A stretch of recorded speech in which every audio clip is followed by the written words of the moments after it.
আমাদের বিরুদ্ধে তো মামলাগুলো চালু হয়েছে ৯ সাল থেকে। ১০ সালে ইন্টেন্সিটি বেড়েছে। আমরা প্রত্যেকটা অবিচারের বিরুদ্ধেই মামলা করব এবং এই মামলার বাদী, সাক্ষী, তদন্তকারী, বিচারক, কোনো বিচারকও যদি দেখা যায় যে তিনি তার সীমা লঙ্ঘন করেছেন, তিনিও কিন্তু মামলার আসামি হবেন এবং এটাই ন্যায় বিচারের দাবি। বিচারের পিঠে বিচার, দুনিয়ার বহু জায়গায় এর উদাহরণ আছে, আমাদের দেশেও আছে। তো সেই জায়গায় তারা সত্যিকারের যারা পারপিট্রেটর, আমরা তাদের বাইরে কোনো নিরীহ মানুষের একজনকেও যাতে মামলার আসামি না করি সেই ব্যাপারে আমরা সতর্ক। এই জন্য আমরা একটু সময় নিচ্ছি।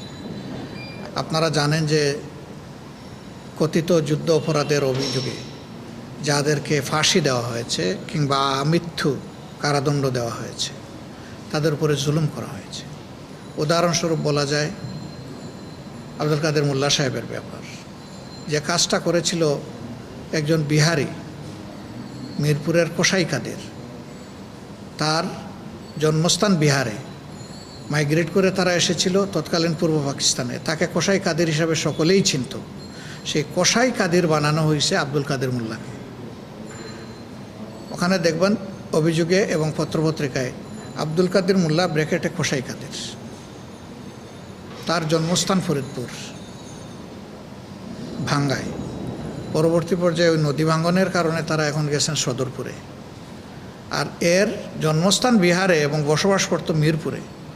সেই লোকটার জায়গায় এনে আব্দুল কাদের মোল্লাকে ফিট করা হয়েছে। আমরা এদের বিরুদ্ধে মামলা করব না যারা এই কাজগুলো করেছে?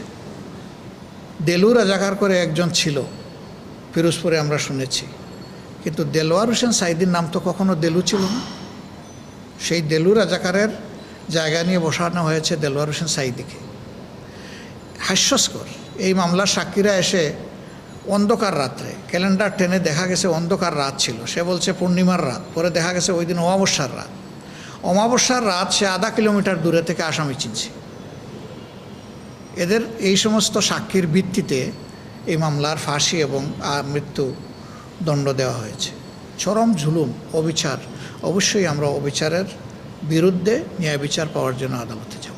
গুম এবং আয়নাগর তো আছেই, এগুলোও বাদ যাবে না, সব আসবে। কেন বাদ যাবে? প্রত্যেক নাগরিকের ন্যায় বিচার পাওয়ার অধিকার আছে।